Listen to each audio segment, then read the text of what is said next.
Sound speed. All right. Little guy, big girl, episode 22. And go. Can you do a little clap thing for me? Nope. Don't worry about it. Well, we are happy to be back. We're doing a little nighttime podcast. I feel like, do we have a consistent time that we start? No. So I'm a little bit confused because, can I ask you a question, or we're not speaking today? You're opening up. You're opening up just for everyone. It's a metaphor.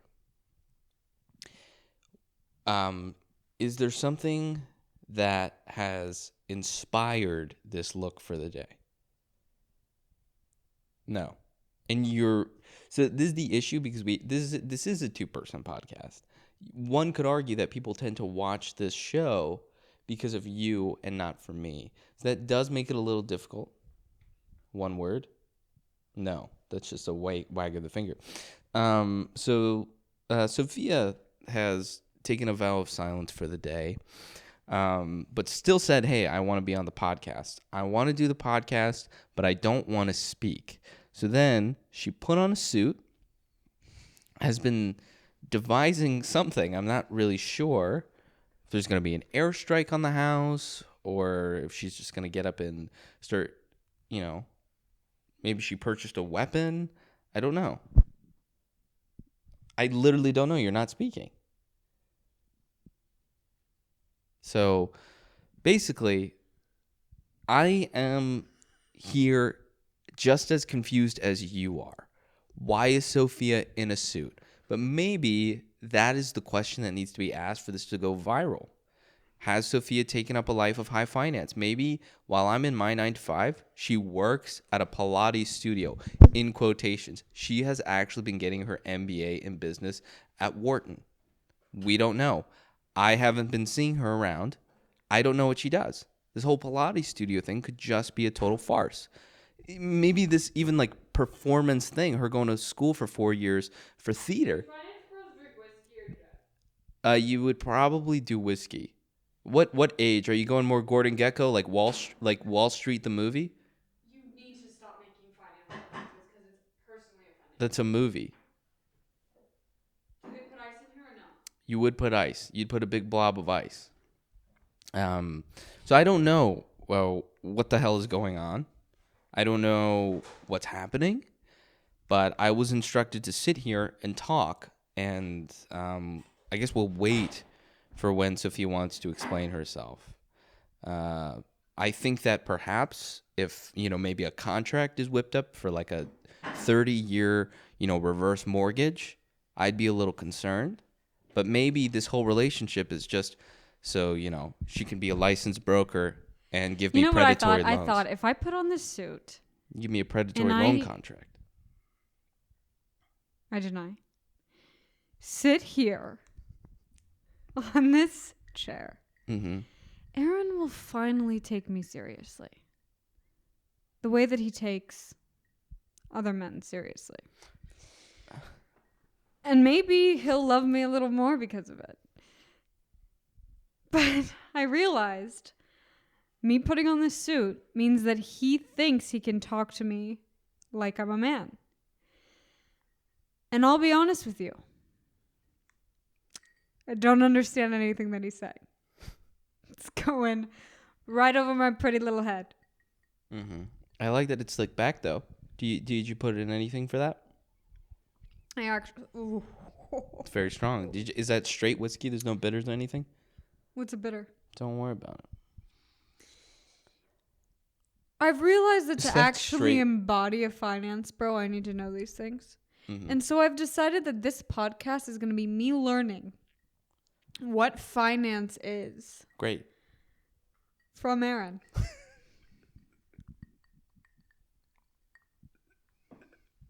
So great.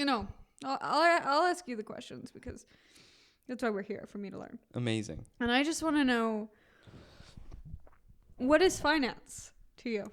What is finance to me? Because I don't even know if I work in finance.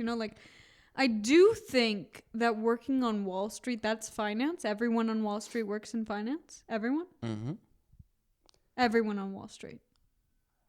Maybe if you're a janitor there, then No, then you work in a finance building. You're a finance or janitor. I mean, there are roles within, but the implication of if I'm on Wall Street, you're in some sort of financial institution. That is the idea. It's like, I don't know, an equivalent actually. If you were on Broadway, Exactly. boom. So the goal, if you work in finance, is to get onto Wall Street and become a wolf. Perhaps. Yeah. I think when people think of like the grind mindset of finance, it's typically associated with Wall Street. That being Wall said, Street yes. is the Broadway of finance. Well, Wall Street is where like so every little boy wakes up and they dream of going on Wall Street. I don't think there is. Because I do think, honestly, I've thought about this. I've actually had dreams where I've realized that if I was a bro, if I really embraced my bro self, I think I could be on Wall Street. I think so too. I don't know. I don't understand numbers. I don't think count on my fingers. I think but they do too. But is that a criticism? Is that a judgment? Is that an insecurity? Do you feel small when you say that? Is that because you feel small? Are you afraid of them? Do they threaten you? Let me respond to that. Have you met one in real life? Because I don't know if you have. Have I met someone in finance? People who've worked in finance? Have you met a real Wolf of Wall Street? A real life wolf?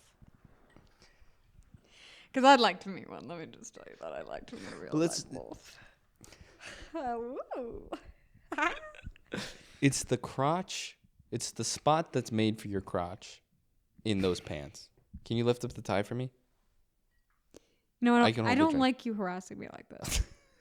I don't. Okay. On I camera. apologize. Redacted. You should never speak to a woman on camera. Are you going to tell me I learned that the hard way. You know, like ever since Wolf of Wall Street came out, a lot of people pretend that like their job interview, like there's a scene where he's like, sell me this pen. And a lot like there's like this trend now going viral where it's like people who are like fake business people who literally are just motivational speakers will go around talking about how they know business. They'll be like, sell me this glass of water. And then it's like that will dictate whether or not you get this job, as if like that is any indicator of. What are the interviews for? For like a job at your quote unquote business. So they're fake business people? Essentially, these are. I mean, they're like but rich. But they work in business and they're rich. Like quote unquote. Let me say something. It's like people. Let me say something. Okay, yes, please. Okay. Please do. What I find funny. And I'm a devil's advocate, okay? This is great. I'm always a devil's advocate because I'm dressed in a suit. This is exactly what I need. But the point is that you think that they're not in business, right? No. You think, but they are richer than you. And they've made more money than you. Yes. So how does that make you feel that you're dumber than them? Right. Because on Wall Street, intelligence equals money. True. That is true. And for that reason, I'm smarter than you. That's also true. And only in this suit. Would you like some? Yeah, sure. Okay. That's business, baby. I'm kidding. Have a sip. Well. Oof, my tie was a little crumpled there. I don't want you guys to see me like straight. that. Wow. Oh, yeah. You see, this is how I used to drink in high school. With my bitches. And definitely like way worse alcohol. Like not. Oh, yeah, but I would wake Captain up feeling Morgan. 100% the next day. That's nuts.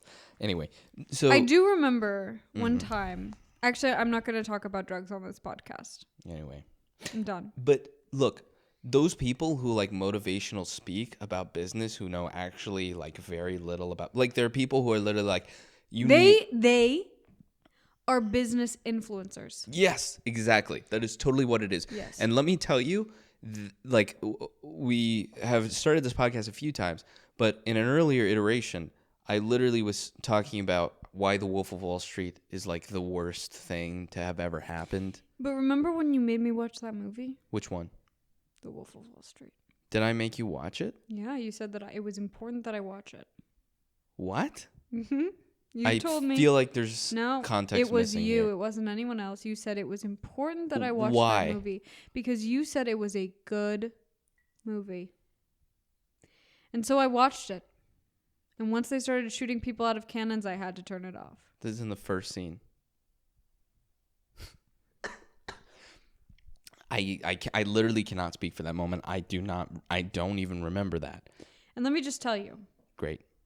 There were a lot of women objectified in that film. Yes, and I would like to be objectified like those women. Okay. Because I think it would make my career. Okay. Anyway. I do. Jesus I Christ. do. If you think about it, that is how a woman's career is made. Oh my God. It is. You're in the business mindset. You're in the business mindset. Are you afraid of me? I'm a little afraid of you right now. Am I making you uncomfortable? It's the half tucked in thing right now. It's the tie. It's the crotch. You're right. I'm getting messy. I'm getting messy. I'll let you tuck that in. Jesus Christ. Is there a sock in there still? You took it out. No, that's all natural, baby. Okay. So, the reason why... Aaron likes to cross his legs. I wonder why. It is inspired... First of all, finance from the get-go is just all folklore. It's like an industry that is made... It's fake. It is made to overcomplicate things to trick average American people. So, okay, these are genuine questions. Because I genuinely don't know what I'm talking about. Okay. When you go to a finance company, okay, you are paying them money to take care of your money. Yes. Am I right? Am I right? If you have like an accountant, sure. Or if you What do they actually do? Do they help people with money? What is their quote unquote job? That is the quote unquote idea. Or like what we'll talk about with like investors, like in Wolf of Wall Street and a lot of these investing places. What was that movie? The Big Short. The Big Short. The Big Short is a good movie. That was the movie that I took notes on. I sat down and I took notes about that movie. That's a great movie. Because it shows, from it still has like the like drive of what those like finance movies go for. It's like, oh, the grind, but it also shows like the terrible like degenerative effects of the grind. These people who are like profiting off of like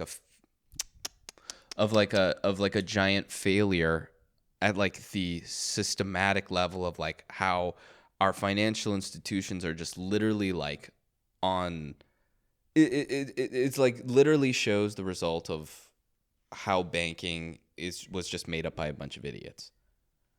And it shows it in like a just in like a it shows it in like a very real way. The Wolf of Wall Street is just when was that switch? Was there ever a time that we knew what we were doing with money?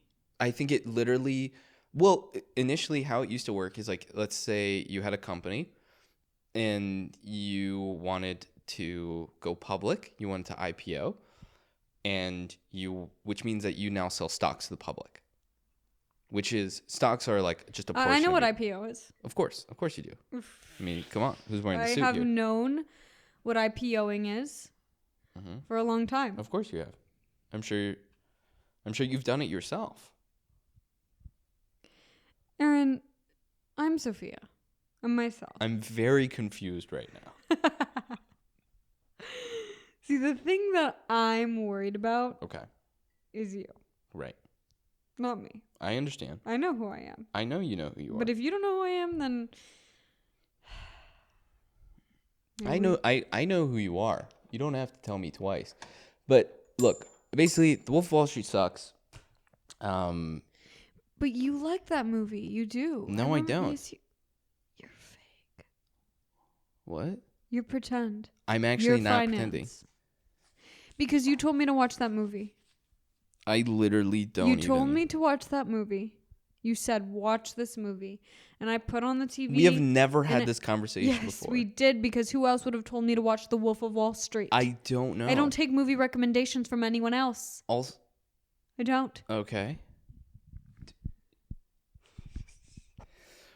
Anyway, I didn't want to linger too much on it. But essentially, all that movie did was inspire a generation of idiots. Think about the idiots you knew in high school. It inspired them to get MBAs in business or become fucking consultants. I was not popular enough to be friends with those people. Or just, anyway, whatever. Just clarify that right there. They still all hang out in a group and they probably all live in New York. That's true. And On top Which of that, is really just, on I'm top going of to that, say rude to New York. On top of that, it's inspired this like slurry of Fuck. Of cannot have that people on this podcast. Who don't even partake in business, but they literally just like have a fucking TikTok and talk about how business is about waking up at 6 a.m. and having 6-packs. 6 packs of beer or 6 packs of abs. You know, Can you please do the Godfather monologue like right now? I don't know it, but you know, I'm gonna be honest. I was going. You're through really it. feeling this lifestyle right now. I can tell. Aaron, I'm gonna be honest with you. Yeah. When I put on that suit. And I looked at myself in the mirror. Yeah. You saw a life for yourself. I knew in that moment that I was in love with myself. Like, if I was a man, I would date me. Right. Anyway, the point is, Aaron. Yes. I like myself in a suit. Okay. And I think it's going to stay for a long, long time. You think so? Maybe. That's great. Would that make you happy? You stayed in the suit? Sure. But anyway, finance has does morphed. make me feel powerful, I must say. I am... She scratched me. Mm-hmm. You're not liking me. You're not liking me. No, I love you. I don't love you right now. Okay, that's fine. Any other questions? Any other... About finance, I think I know what to do when it comes to finance. I agree. All you have to do is hide your money. Great. Yeah, just put it underground.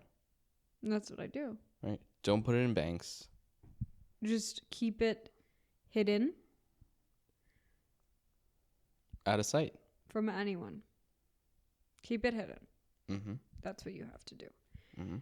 I mean, it is like crazy that she's like ruining your pants. Do you? I know that's actually not great. That's actually not great. I'm just gonna pet her until she falls asleep. Okay. Because like, let's say for instance, everyone who had like Chase Bank, for instance, if everyone decided, not even everyone, but like 80% of people decided they wanted to pull their money out all at once, it would bankrupt them. Like there is not enough there's not enough money for how much money has been lent out to people. So like the banks do not have that much money. That's what I never understood about money. Like, where does it go? Mm-hmm.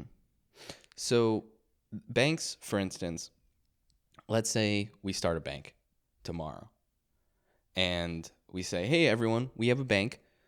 All the banking things, we will send money to people for you. We will, collect your money. You can have quote unquote interest, even though interest isn't even a thing in banks anymore. It's like a quarter you get like a nickel every, 3 months. It's like ridiculous. High yield savings accounts are like not a thing anymore. But for a bank, it's like, I will hold your money and it'll be safe. But once we take your money, so let's say like you start your own bank, from the looks of it, you already have, and you have like 50 people in your bank, right? 50 people each deposit $500. What do you do with that money? Do you keep it? Keep it in a vault? Keep it in a safe? Do the books? How do you make money as a bank then? If you're just keeping money for people. You don't. So what do they do on top of that? They steal. They lend that money out to other institutions, to other people. They lend it out for mortgages. They lend it out for a bunch of other crazy things. They invest it themselves. So they are actually making a profit off of the money that you have in the bank, which you as... But why doesn't the number change when you look at your bank account? What do you mean? Because if I was to deposit 500 in the bank, it would stay as 500. Yes, but that money isn't technically there. It's fake. Not that it's fake, but they're lending your money out to other people. And they're hoping, in the hopes that enough that a certain percent, because let's say, 50 people all deposit $500. Let's say 2 people want their money back and you've lent out 75% of the money. That's still fine. $1,000 you can spot. But let's say 40 people want their money back. Suddenly all your money's gone because you lent it out to other people. This is not a good conversation for us to be having. Anyway, the whole idea of banking is just so morally corrupt to me. Because you're giving your money out to banks when they're profiting off of the money that... Anyway, this is not a banking podcast. This is a fun little podcast about us. No one is watching to hear about my takes on the current state of banking. How has your week been going? They're watching to hear my take on the current state of banking. And since I have no opinions on it, and it brings me into an existential crisis, what is your existential crisis? Aaron, when you think too hard about the systems in America, you want to kill yourself. Yeah, it's true. This is crazy. You cannot let your brain be intelligent. Like so when every single day, like I when watch food videos and I color. That's true. That's great. That's a good way to cope. Everyone needs something. If you think about where you are in this world, you will die. Sure.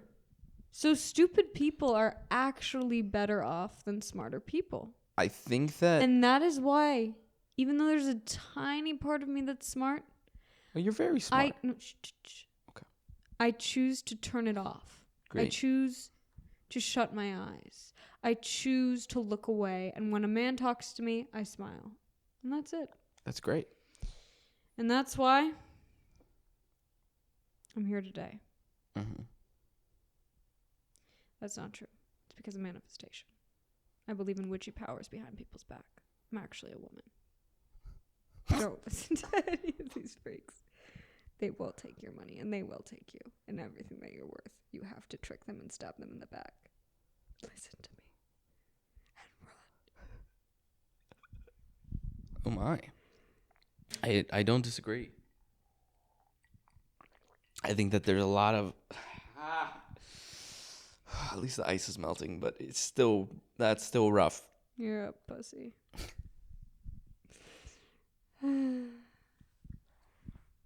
Aaron is a lightweight. And I stopped drinking for... I used to drink a lot. There's a cat on your lap, and I'm still the biggest pussy on this podcast. Let's be real. That is 100% true. If we were going to list the pussies from 1 to 3 in this room, Donna would be the least pussy in this room. Sorry, Donna. She'd be the least pussy. I love you. No, that's a good thing for her. For you is very bad because it goes Donna, and then right below Donna is me. Like I'm just hovering right below her because obviously I don't have the balls of Donna. Mm-hmm. And then trickle, trickle, trickle, trickle, trickle, trickle, trickle, trickle. And down you are right here. You're right here. Mm-hmm. And that's your pussy. I would love to see you in a one-woman production of Glengarry Glen Ross. I would too. Like, I would actually love to see that. A, B, C. Okay, I don't know. I don't want to quote theater here. No one's here for that. Great. I do remember Aaron played a big business guy. You should be You can't interrupt me anymore because I'm in a suit. I take precedence over you. Thank you.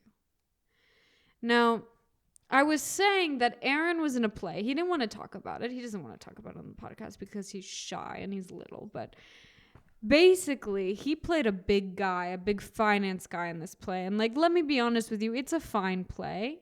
It's really a very anti-Semitic play. It's very anti-Semitic, but you know what? Aaron was in it, and Aaron's Jewish, so is that good or bad? I think it was... How does that make you feel? It felt weird in the moment. Did you feel dirty a little bit? Oh my god. Like sad. Oh. I thought it was a weird choice. I can't let Sofia take over. Reset. Come on. Anyway, continue. Finish your thought. Anyway, the point was, I auditioned for that play. Mm. And I did dress in a suit. Did you wear a suit? I did pull my hair back exactly like this. Yeah, you did. And I did a male monologue. I worked really hard on it, harder than I've worked on most auditions. From what was it? From Enron? And I didn't even get a call back. Yeah, you did. I did? Yeah. For what? For the lead female. See, the Remember issue... you didn't get one the first day and you were like, I gotta do that. And then you got one the second day right before you were about to hop in the shower and you were like, oh my God, I gotta get ready for my... I remember being in the shower, yes. I remember being in the shower. Mm-hmm. The reason why they called me back the second day was because they felt guilty that they didn't call me back the first day. I don't understand because they could feel my wrath. Anyway, I didn't get the part. I was devastated. I was crushed. I moved on. Well, they gave it to also someone who is Jewish. Right. I'm not Jewish. I shouldn't have been playing that part. I have played many Jewish roles in the past. It was Goldun Fiddler on the Roof in the 8th grade. It was a Catholic school, little dicey. But, you know, we also did Once on This Island. So which is worse, you tell me? I think Once on This Island is definitely... That is... Like, without a doubt worse. That's a question that you didn't need to answer. Great. Everyone on this podcast, everyone listening should know this answer. We don't want racist fans. So if you're racist, pick up your stuff and get out of here. How can you support these two faces if you're racist? You can't. Especially this one right here. She's definitely mixed. Anyway, with continue. something. Finish your thought? What was your thought about the play? The thought about the play was that I think if I had auditioned for your role... Right. And we played like doubles. And we just popped on, in and out, popped in, out, switching. We didn't tell anyone we were going to switch. We just popped in and out. Yeah. See, I think that would have made the play brilliant. Wait. Brilliant. Wait, did you see Frankenstein, the National Theater Live of that? Yes, we should do that. You know how they both learned each other's lines and they flip? Yeah. We should do that. No, I think we should. It would be great. Of course. You would be the monster and I would be Frankenstein. Anyway. Let me tell you something. Any Frankenstein that I read or see performed, I nut all over. I love What about the story makes you feel so good? Inside? Have you read the book? I've never read the book. Okay. But if you haven't read the book to Frankenstein, you don't know the story. So what's the... I mean, I know the story. No, because... Because of the wonderful things he does. There's so many preconceived ideas about Frankenstein. Mm-hmm. And when I was younger, I had no idea what this Frankenstein guy was. I thought it was just like a scary monster and a mad scientist, sure. Which is what it's become. You know, like it's kind of become the young Frankenstein version of Frankenstein. Is what people. It's become the young Yeah, I think that's what people imagine Frankenstein sure. to be. I understand. Which makes sense because it's more popular and modern. Right. But the truth of Frankenstein is just the desperate need for someone to be loved. And if you're not loved, then you turn into a monster. That's great. I really like that. And I think that's very true. It's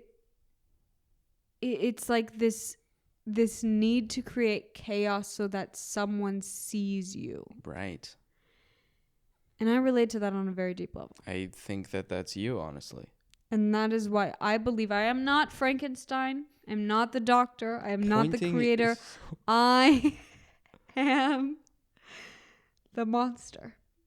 Because I just want to be loved at the end of the day. I just want to be seen. I just want to be seen.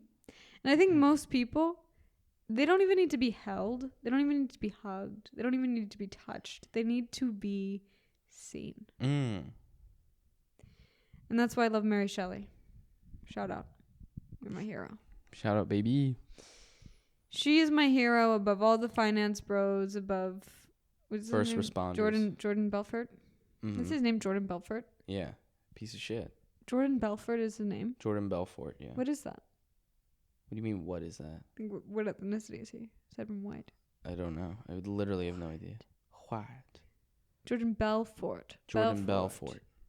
Was it like Swedish or something?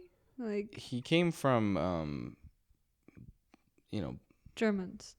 No, he came from like they were blue collar family. Like they weren't, Well, that doesn't say what ethnicity. Italian? Belfort's not Italian. No. But what I'm saying, he didn't come from money. That's all I meant by that.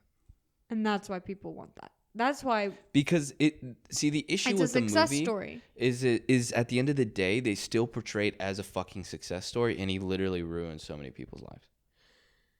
I don't think they portrayed him as poor ever, though. He wasn't rich by any means. He came from like a middle class family, lower middle class family. And they portray it as a success story, when in fact, it's like they're pieces of shit. But that's what people are going to go and watch, I guess. But it's like you can See, the thing is, you cannot have these people be the protagonists. Yeah, that's what I mean. Is like we have like this. They fucking... should have had it from a different perspective. Or it's like we need. But then he could still be the fun evil guy. Like you still take the fun evil finance bro role. You could still take that.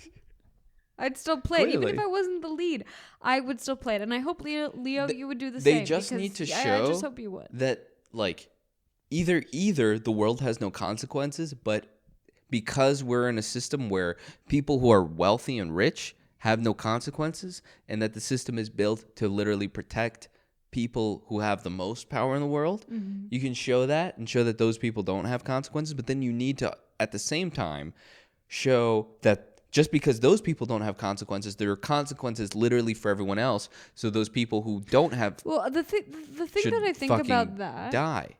Is that it really does genuinely... I'm slipping into Sofia. I'm so sorry for this. Because all that movie did was reinforce... I think that... They could do cocaine off of people's asses. Right. And that... Really, when you think about it, do you really want to smell someone's butthole while you're getting high? You're sucking cocaine from a butt. What's fun about that? Would you want to do that? I wouldn't want to do that.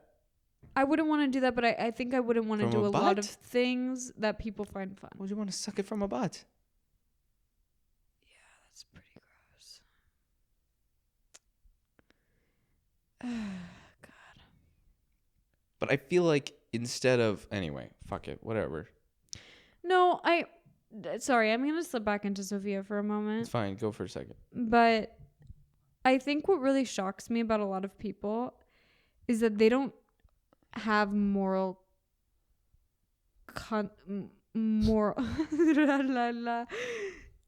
they don't feel guilt. They don't feel moral consequences. They don't, but maybe, no, some people just are fine doing whatever. Some people are so selfish where they don't perceive, or they're able to easily rationalize their, because everyone does bad things, right? Like no one is honest. But I'm going to be honest with you, okay? Be honest. I'm going to be honest here. I'm going to be honest, Abe. When I do something that I know is bad, even if I say something that I know before I say it, that's a mean thing to say. And I'm not even saying it to that person. I may be saying it to Aaron. And this happens often because I'm a shit talker. Okay? Mm-hmm. I feel an immense amount of guilt eating at me to the point that it takes all my energy and swallows me whole. I think most people don't feel that way. And I think I have a hard time understanding that most people aren't like me. And that in itself is selfish. So interesting. It is. Mm-hmm. And I don't know. It's really hard for me to understand how you can do something that actively hurts someone and then not feel anything after. Because it does happen all the time. I think people are really weirdly able to rationalize themselves as it's like, well, I'm not a bad person. I'm doing like not a great thing, But I do think I will do something bad, and I think to myself, I'm a bad person. I'm an evil little rat. Holy shit! What have you remember done? I've written things. I've looked back at things in my journal where I've said, "You're just a bad, evil person." For what? Talking back to my mom. Oh God, no! That's pretty average. That's average, but that's not good. Because if you really think, okay, look, I was raised religious, and I believe in God, obviously. And What do you mean, obviously? I'm wearing a suit. Of course. Keep going. People who wear suits. What I was saying was that maybe it's some sort of Catholic guilt, though I would say it's more Greek Orthodox guilt, because let's be real here. Whole other thing. I don't know. I just feel like so. I don't know what I was saying. I don't know what I was saying. I just feel really guilty when I do something bad. And I think you're a good person. I think that there's a large percent of people that are able to rationalize themselves as like. Well, maybe it's because they. And it's like it's insane to me, and I don't know. I think that we are like the generation that is the outcome of a lot of those, like people, like actually. Like, I do have a question, and I try not to make this a religious podcast, but it always slips into that. Of course. Do you think that because I think that religion actually does a lot of time more harm than good? Yeah, I agree. Do you think that because people are less religious, they have less moral standings, or do you think that that's not tied to it at all? I think that they're probably sit up. Sorry. I think that that's a great question. I think that they're probably confronted less with the idea of morality, because I think that there's this almost rejection of morality in like the biblical sense. You know, it's like, you mean when you are religious or not? When you are not religious, then you reject morality. Or I think it's less of like because you're not going to church, you're not going to Bible study, you're not practicing religion, where it's like where right and wrong is pretty definitive to a point where it's like really shitty, but. People who I will say, but also people who are religious to a certain degree are pieces of shit too. Like anyone who, practices. I think anyone can be a piece of shit. Yeah, of course. I don't think because you're religious it makes you a good person. No, I don't think because you're not religious it makes you a good person. No, I don't think not. Either really applies. Yeah. I think you could protest the church for all the evil things that it's done, and you could still be a shitty person. Yeah, absolutely. Or you could be super pious and super religious and still be an evil person, know? Absolutely. But I do think that morality is really important, and it frustrates me. I don't know, just how... Like, I guess I remember when I did go to college, and when I was confronted more with... I think, can you please stop acting like an infant? Mm-hmm. Thank you. When you were what? I'm done. You don't get to hear what I have to say. No, please. No. No, this was interesting to me. Oh, then talk about it. Well, I think that... Don't touch things. Okay. I think that... I don't know, this is a very strange... this is a weird generation where, because everything's also cyclical. Like, we're not the first generation to feel this way, but I think that we're the first generation that is really dealing with, I think, the result of overconsumption. For my personal family, well, actually, my brother and sister and I don't even, we're all religious. I think more, okay, and I've said this about your family. There's some of my cousins, I think, who question. I've said this about your family before, and also, like, believing in God is one thing. Like, I don't think there are any issues with that. I think that, and also, like, a lot of, like, your spirituality and your ties to religion, I think are more tied to upbringing and culture, as opposed to this,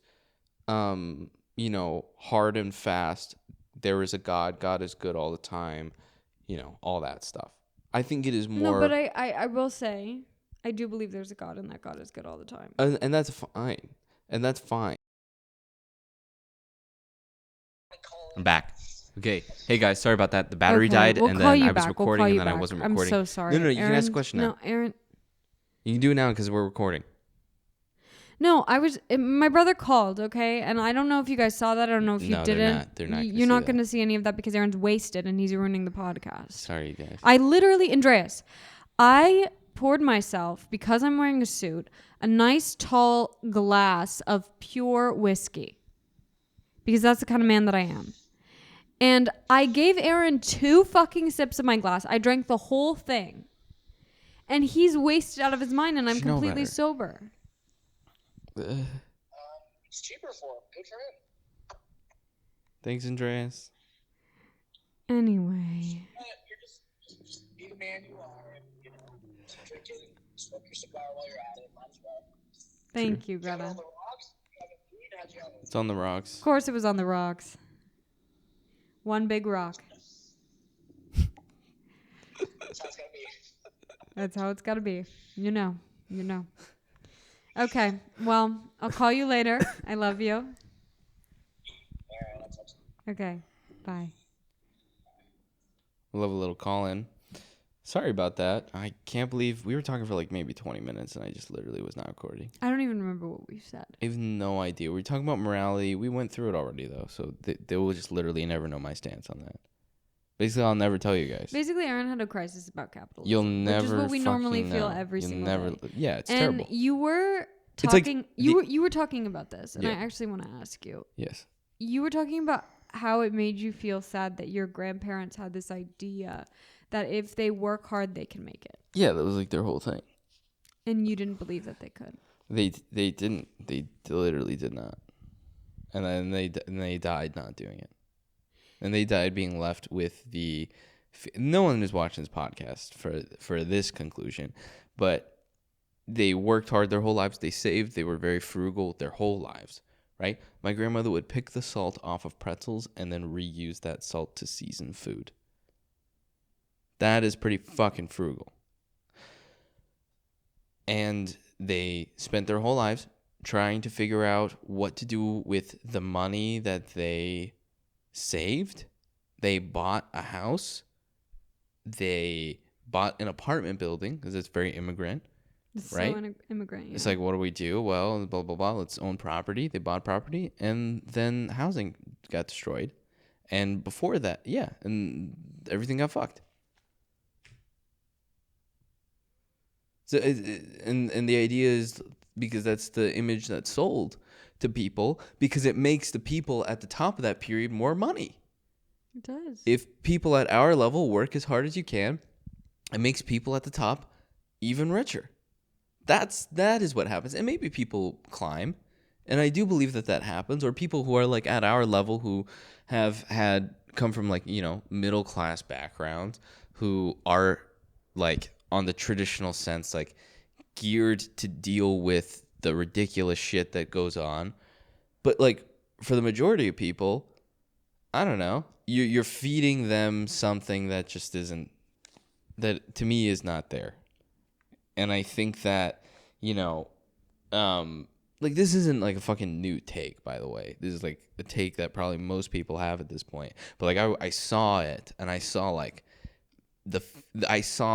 and it was interesting, like being observant of this, not being observant, but seeing this was my grandfather in particular, because my grandmother died before him.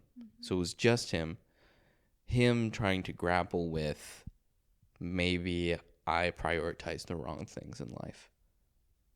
What do you think he wanted to prioritize over those things? I think he was like, I literally don't have my family right now. And he did. He had us. But that was like the choice of family. That was the choice of like my mother being a good person and wanting to take care of him. Not because he deserved it, because he was not a great father. I also think that is like... And then just it's like almost not... looking back, I think he felt like he wasted a lot. Not wasted, but there were years that could have been better spent if he just looked at what he had. Yeah. Because the ideas we're taught to always see what we could have. Yeah. And I saw that firsthand. Him going, shit. I prioritized wanting more my whole life and genuinely actually working hard. Not like just prioritizing material goods and like hoping it happens. It's like he worked all the fucking time and it just didn't happen. It wasn't like a poor guy, but like he didn't have like a big house. You know what I mean? Like he was renting a 1-bedroom. It's like, I think he realized that when it quite literally was just a little bit too late.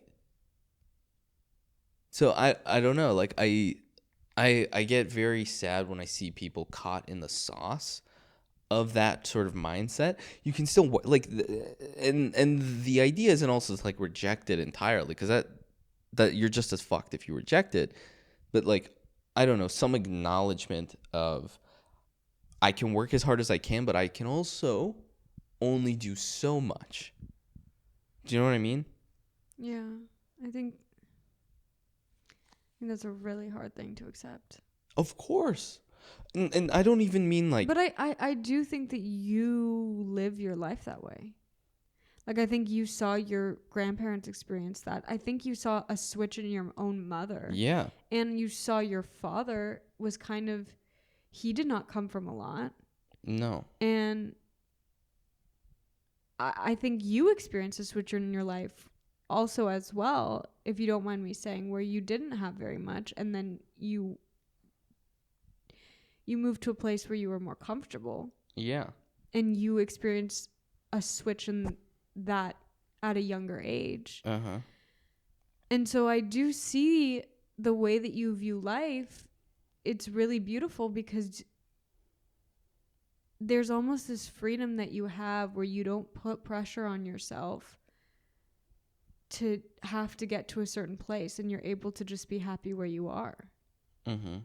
And I think it's because you saw the pain that brought people who came before you. Well, it was like when I was like 13 or like 12, we moved to a new place with a nice pool.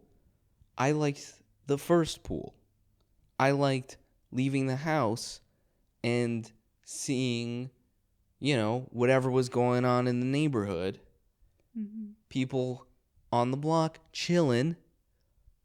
Hookers hanging out. Not calling them hookers. Sorry. The fear in your face. Sex workers. Thank you. Hanging out. I don't know where I was going with that. You liked the comfortability of your old neighborhood. And I don't know. I see a lot of I think people kind of prioritize weird things. I don't know. Materialistic things. And that's not a fucking new take. I don't know, man. That's not a new take, but it's the first time that you've really vocalized it on this podcast. Yeah. And you don't have to be like anxious about the fact that you're actually saying how you feel. Uh-huh. Yeah, because that's weird. Valid. Well, it's just crazy. It's not crazy because I think you look around and you see that everyone feels that way, and in your head you're like, you don't have to feel that way. Yeah.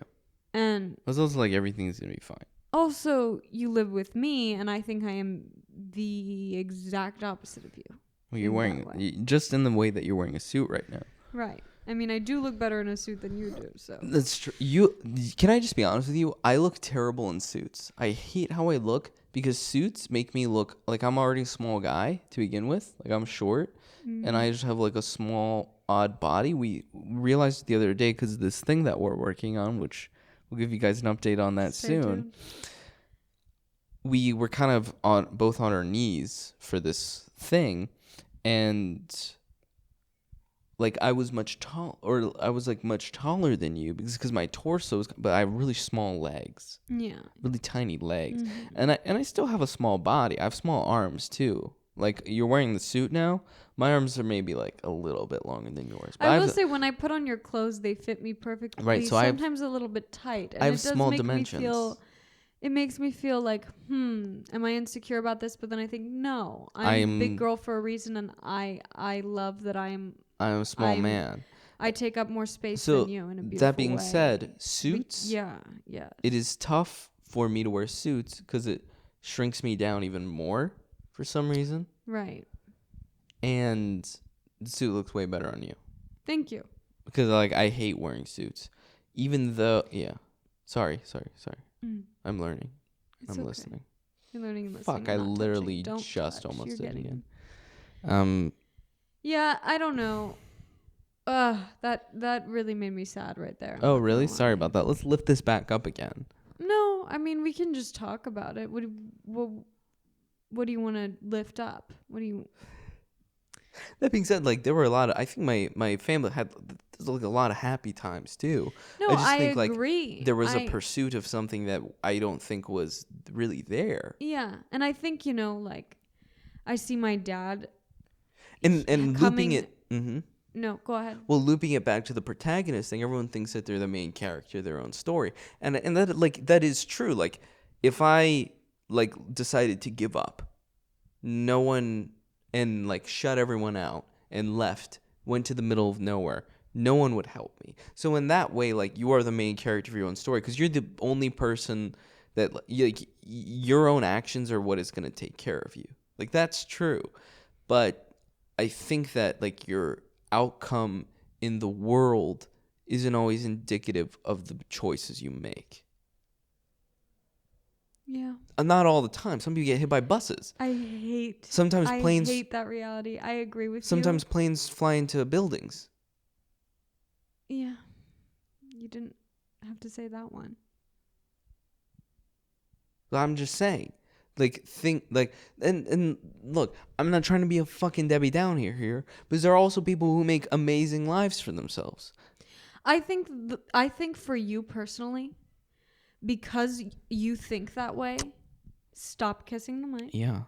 Because you think that way, and because you've accepted that truth, you are able to be happier and more motivated and more fulfilled because of that reality. Mm-hmm. I don't think a lot of people are like that. I think most people are not like that. Mm. And I think maybe it's because you've overcome that fear, or you never really had that fear, or you saw it happen, so you thought, this is the worst that can happen, I'm going to be okay. Yes, that's exactly true. And that's it. As someone, obviously, I'm very privileged in that hasn't happened to me. Right. And so the fear of losing everything is just constantly there. That's or that I won't achieve a certain goal. And it's really hard for me to sometimes understand. I completely understand where you're coming from, but I think if I had those thoughts, I wouldn't know what to do with myself. Like, I get up every morning thinking if I work hard, I will get somewhere. And when those thoughts start to creep in my head that this is controlled by a system outside of my control, but there are things that I cannot do, that I can work as hard as I want, but there are certain things that are fate and luck. I have a complete crisis. Right. Because if you told me that I could just work as hard as I can and there will be something at the end of that, I would be happy because I would know. It's the unknowing that is so scary, but I think that you thrive in not knowing because you've accepted it. And most people cannot accept that. Right. Speaking as someone who may never accept that. Like, I need to know that if I get up every morning and if I do my routine and if I work the hardest that I can, I'll make it. Ready? White. Blank page or canvas. His favorite. so many possibilities. What did you just quote? It's the idea of like emptiness. What did you just quote? There's like a lot of things that could happen. You know? So it's like at the same time, I don't like it's that. easy to assume the worst, but at the same time, it's like also you could assume the best. Do you know what I mean? But there's a lot of shit that could happen, man. no, I know. But I think that your grandfather assumed the best. I don't know if he did. I don't think he assumed the best. I think but he then assumed. Why did he get up every morning and work hard? Because there are some that would argue also this. Right. Because when you told me, you know, and I hear this about, you know, your mother as well. You often say about your mother and your grandfather that they wish that they had prioritized different things in their life, and then something happened and there was a switch. Right. But there's also a part of me that thinks they were living on a survival mode. Yes, they were. And you don't really get a choice when you're living on a survival mode. No, absolutely You don't not. get a choice to prioritize family over work. No. You are prioritizing your family by going to work every day because you're hoping that you're providing for them and giving them the future that, I'm sorry, but your grandfather did succeed because look at you. Yeah, of course. He might have not gotten that life for himself. Yeah. But if you, and this is like so obviously like the immigrant story. This is the immigrant dream. And I see my own dad like having a total crisis about it right now because his father is getting, my papu is getting a lot older. And he owns part of a business a produce business, Greek as shit. Look at me. Should just be wearing a chain and a crucifix right on my neck. But he owns half this business with his cousin, who he shared it with. So fucking Greek. And I'm sure they were doing all the deals in cash too. And now that he's older, there's like this certain pride that's coming over him where his cousin wants to sell the business because for whatever reason, and he does not want his cousin to have any control. Right. And he doesn't want him to sell this business. He's, you know, having these conversations with my dad when my dad didn't go to college. He was working there at a very young age. Right. And he's having conversations with my dad being like, you shouldn't have had me sell this business. Right. Obviously, my grandfather's getting older and things are not as clear. Mm-hmm. But my dad was 23. He was my age when that happened. And it was probably like dad, like... And he didn't get a say because I'm sorry, I love my papu, but he made a lot of decisions for my father. Yeah, of course. And I think my dad's realizing because he's the one having to talk to the lawyers to look back at these papers, which probably were not very binding given the fact that they were both cousins and Greek immigrants and probably dealing everything with cash, honestly. My dad's realizing that his father was not the like amazing American success story businessman that he thought he was. And I think that is why. Well, it's like you can do that, but it's also like everything is at the cost of something else. Yes. So if it's like, if I'm going to go really hard on that, then I'm. But he realized like my dad, I think in his head, and I think for all of us, we thought that was a huge success story, and it was. And it is. It is, but we look back and he didn't know as much as we thought he did, or he wasn't making as much money as we thought he was, or he wasn't as successful as we thought. Or even if he is, or even if he is successful, like we accept that money is okay. There's money there, so people know what they're doing. Yeah, that's like sometimes the case. But sometimes, and I think with my dad, but oftentimes which is it's so not. hard for me, AKA the Wolf of Wall Street. But what's so hard for me to look at for my dad is I see him grappling with it, and instead of turning his back on it the way that I sort of have, and being like, "Well, come on, look at you. You're right. I am actually my father. Just need to shake my head." Please. But instead of like turning his back on this idea and realizing that maybe these things are, or maybe his father didn't do everything right, or maybe there were sacrifices that he had made and it wasn't this perfect life, he's almost like clinging onto it more so. Yeah, because to acknowledge the reverse is to accept that the decisions and the things he's prioritizing might lead to the exact same fate. And I think even for myself, that's really freaking terrifying. Because obviously I'm doing something completely different. My life may have been laid out for me, but I chose to do something that was very separate from my family. But I do have this idea in my head of this success story for myself. Mm-hmm. And I think that I would not be who I am today, and I wouldn't believe in a lot of the things that I believe in if I didn't have that like blind faith that something amazing could happen to me if I work hard. And it can. And it can. But I think it also makes, if it doesn't happen, that disappointment so great. But I also want to go off of this. I think, because I think about my mother, and she also comes from an immigrant background, obviously. My abuelitos.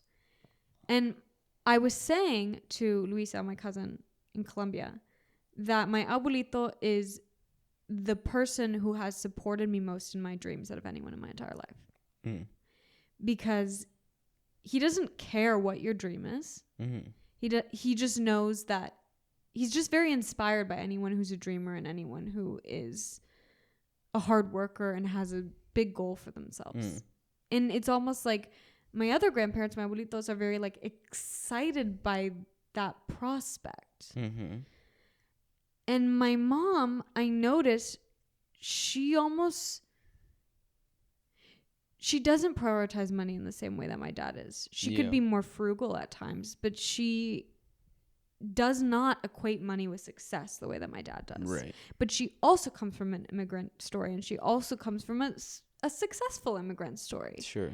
And my abuelitos are also people who really believe, like, if you work hard in America, you'll get there. Like, they have that mindset, which could be really detrimental. I don't know. I think I'm just, like, obviously grappling with the whole thing because I see my parents really struggling with it right now. Yeah. At this point in their life, I see them, like, really... It's interesting because I think I also have the privilege of my parents being born here and being able to question them and being able to see them as people. I don't think my parents see their parents as people. Probably I think not. They're just starting to now, whereas I am just starting to 2 years ago, maybe. Yeah. That's pretty normal. I'm so much younger. I'm surprised your parents haven't earlier. I think my parents are just like, they wouldn't say anything bad about their own parents. Yeah. And they are so, like, grateful. Oh, that's good. It is good, but it's also, like, it's just hard to watch sometimes because there are moments where I'm like, I get frustrated by it, I guess, sometimes. Yeah, I don't even know where I'm going with this fully, but... No, like, I hear you, dog. It and it's not like... I don't know. I completely get that. I think that those realizations are things that, like, most people come to. It's like stages. It's like I came to it. I think you're coming to it now.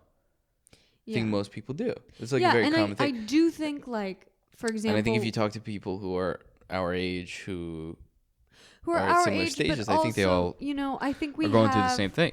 Where it's like the material wealth that you have and sort of like...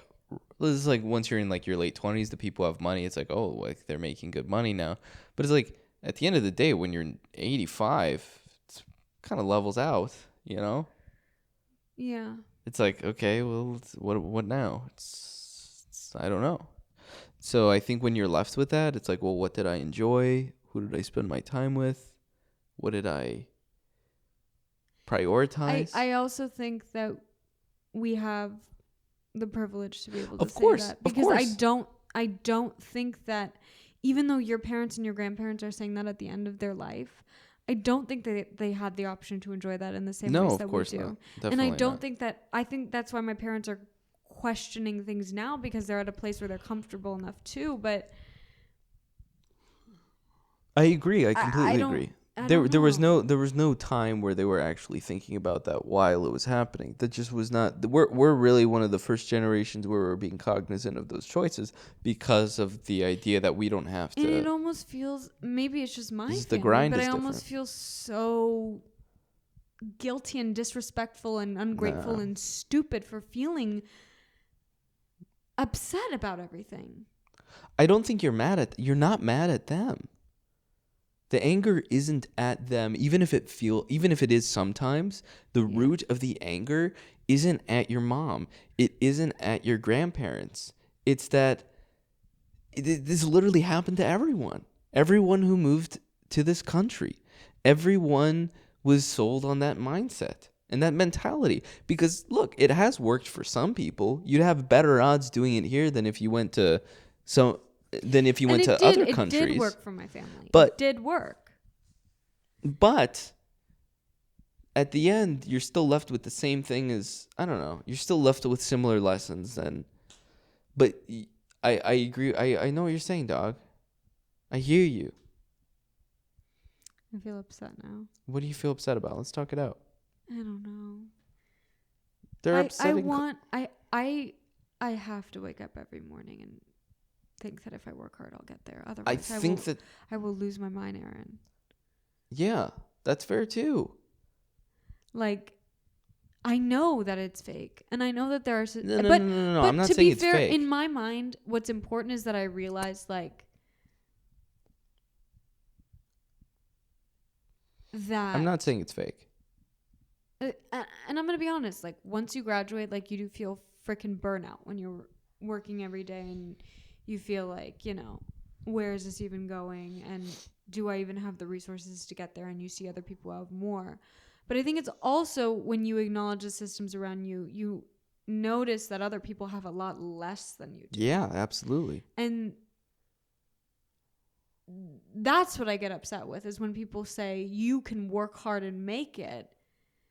And maybe for someone like me, I can work hard and make it because I have the privilege and I had the resources and I was able to go to college and I was able to, you know, I live in the United States. I live in California and, you know, I'm second generation. I had those privileges, but I don't know if everyone can wake up and have that blind faith that they're going to make it. And that's so terrible when you really think about it. I agree. This was supposed to be an uplifting podcast. Still can be. Still can be. I am shocked you still have the shoes on, dog. Please stop calling me dog. I'm surprised you still have the shoes on. May I ask, what's the reason for the pointer ring and the ring finger ring? Is it because... This is genuinely just how I wear my rings. Got it. And I thought I would keep them on because I felt a little bit too white man without them for some reason. Or you could be totally white. It's either not enough or very white man, you know? I think if I wore my hair down, it would be more white man. That's true. That's true. You're correct. You're absolutely right. And then I had like... I don't know about the suit, though. I don't think a white man would wear these with a suit. There is a brand that would. Really? Yeah. You seen them out in the wild? Yeah, I have. Huh. What are they like? Are they a little bit like... What are they like? They're more spiritual. Spiritual. Because if... like spiritual, like hyper-religious. No, not like like religious. A little bit trippy.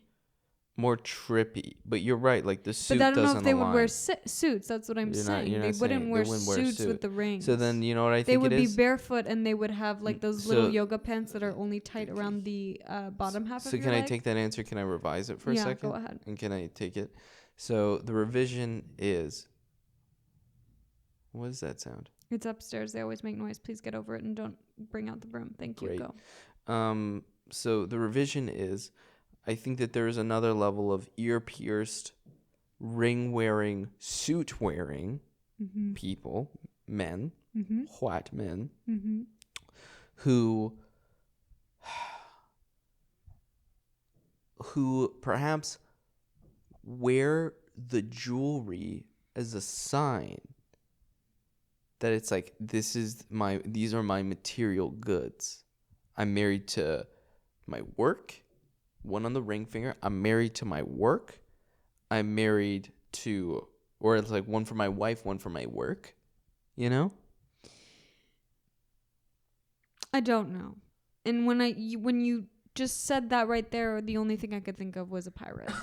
So perhaps that could be what I've seen too.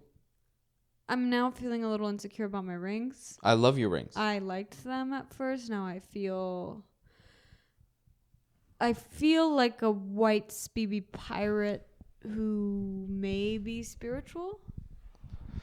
Who may or may, sure. And I don't like how that feels on my body, and it's feeling like I need to reject that from my soul. So okay. So then can we end this on a question that I have to you? Mm-hmm. So you've been wearing this suit now for 3 or 4 hours. You haven't taken it off, which is insane, because the second I'm positioned with the idea of taking off a suit, I always take it off. Particularly, this is like a wool suit, 100% wool. Oh, it feels lovely. You like the way it feels, because sometimes I feel like wool can get a little scratchy on me, so I like to take it off. It's a little itchy, but I kind of like clothes that are a little bit itchy. I don't like it, but it's okay to be a little uncomfortable, because then you feel like you're dressing up. Sure. I feel like I am dressing up. I'm dapper. Please don't touch me. This is my last shot. Sorry. So then my question is, how do you feel about the suit life? B, would you wear a suit again? And then C, would you buy your own suit, or are you just cool with what you got going on right now? Okay. Number 1, I felt that when I first put on this suit, I really embodied the suit life. I was attracted to myself. I was taking photos of myself. I was loving myself. I felt powerful and masculine, yet also so feminine. And I felt sexy and beautiful in the suit, and strong. Then I started to feel a little bit toxic in the suit. I started to feel a little bit... Yeah, I saw that. I saw you going through the different a little emotions. Bit dirty, a little bit financy. And then I started to feel a real deep sense of power. Like, am I becoming the patriarchy that I've always secretly wanted to be at the top? But I was born into this body, and so not going to happen for me. But then I started actually questioning those systems in real time while wearing the suit. And I realized, yep, I still want the suit life. I'm not giving it back. This is the life I want. I will still wake up every day and blindly pretend that I am going to work on Wall Street. And I will never give up my success story. I love that. I love that for you. I love that for your life. Can we high five for that? Can we high five to that one? No, let's fucking handshake it out. Let's fucking business handshake it out. Wait. Can we do one little like business thing right now to finish this off? Sell me this match. Okay. Sell it to me. This is the test. If the suit life is truly for you, sell me this match. I'm going to do it like Sofia. Great. Because I think Sofia would sell it better than Suit Guy. I agree. You know why I wanted these matches? Why? Because this is an opening I've never heard. I saw in all the cute little bookstores in our neighborhood and all the trendy little spots that they were selling cowboy boots with these matches. They were selling them together. Very expensive price. Way overpriced. Yeah. But I wanted them because look at how adorable they are. Mm-hmm. You could just pop them anywhere. And I realized if I'm going to get that, if I'm going to look cool, because I can't buy the whole package. It's too much money. I agree. I'm going to have to get the boot separately from the match. Smart. Okay? Mm-hmm. These matches are nice and tall, so they last longer than other matches. That's They're not going to burn your finger when you Can you do them. a sample? I'll do Can a you sample strike it on for the you boot? right now. That's embarrassing. There you go. Wow. So it lasts a lot longer. That was a good strike. It's a brighter flame. It's going to look nicer when you wave it around for your friends. And like if you this. perhaps have like a deep thing like that, you could just You light have a it. deep thing, you can reach down into it without hurting yourself. It's safe and it's bright. It fits in the boot perfectly. It has a cute little aesthetic pink tip. You finish your pitch and it was still burning bright. Can I just say something? It's a fucking deal. It's a fucking deal. That's genuinely, I got them on Amazon. Like, you should look them up though. They're Sofia, they're the best matches I've ever selling the match, a pitch I've never heard before, closing us out on episode 22, the fucking suit life. Let's go, baby. We are a business household. End of podcast.